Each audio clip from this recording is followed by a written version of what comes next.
One of the things, if I had to look back and go point my finger in the face of somebody within the secret parts of the government, if I was really angry, I would say, you devising this plan to release stuff and ridicule it at the same way was genius and the bane of my existence. Because what it did was, hey, we can leak stuff, you're going to hear it, but you're probably going to think it's weird or dumb or not true, so at least you absorb the info, but you're not scared of it. Over time, that operation of ridiculing what they leak out has created this tinfoil hat crowd, or what one of my advisors, my lead advisor, he calls it the giggle factor.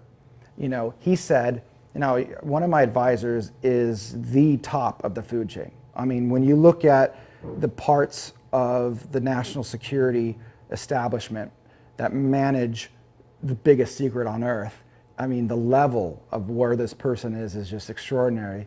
He was just telling me that he went to an aerospace event, an industry defense kind of event, a big deal where all the national security companies go and showcase their stuff and have talks and whatever. He says even there people giggle at it. You know, they just think it's funny. And these are guys that should know about this stuff and are dealing with it, because the way it was explained to me is, you will find a bunch of men in suits standing around an elephant, which means all these people that should know what the elephant is just reaching up and feeling part of the elephant. Oh, I feel something long, it's just a hose. Or I feel something big and strong and go, oh, it's just a wall, you know. But none of them know it's an elephant. And it's just an analogy for, you know, all these people in these places should know what the UFO phenomenon is, and they're working on it, but they have no clue what it is, but they are working on pieces of it. Not only is there a level of people that know that this is true, it is the grand chess game. One of the things I found out that we will be communicating on the docuseries about this is why it's been kept secret. And when we talk about that, which unfortunately I can't do here, but when we bring that out, people are going to step back and go, whoa, holy cow, now we understand, you know, the enormity of this and the seriousness of this and why we've done everything that we have done.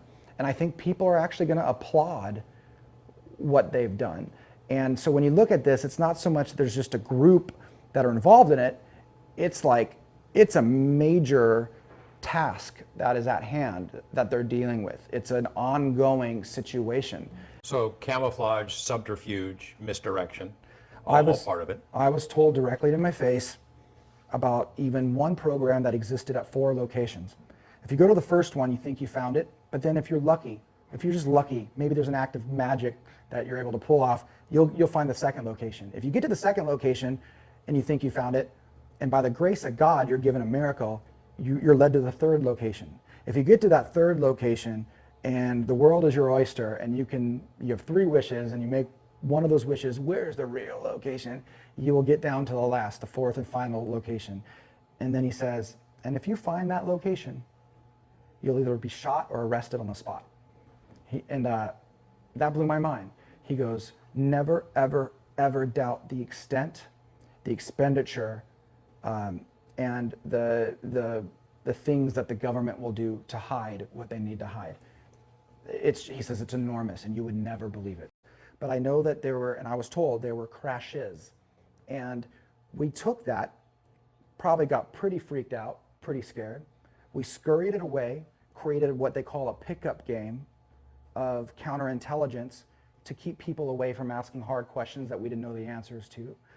And we created this crash program, much bigger than the Manhattan Project, much bigger than Apollo, to figure out how this stuff worked and how to build our own defense system against it should there be more.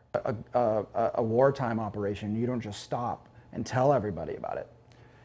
If we were totally free and clear from this phenomenon, I think then they can take a breath and say, let's tell you about what we did. And that, like World War II, they can come out after the fact and say, you know what, let's tell you about some of the things that we did. We did some amazing stuff that no one knew about, but we did it to win. The implication in that sentence is that we've got technology from somewhere else. You can call it alien in that it's not ours, foreign. We've got technology, we're trying to figure out how it works, and how to defend against it? Yeah, that's exactly what's going on. It's crazy to believe. It's super hard to digest. But that's exactly what's going on, yeah.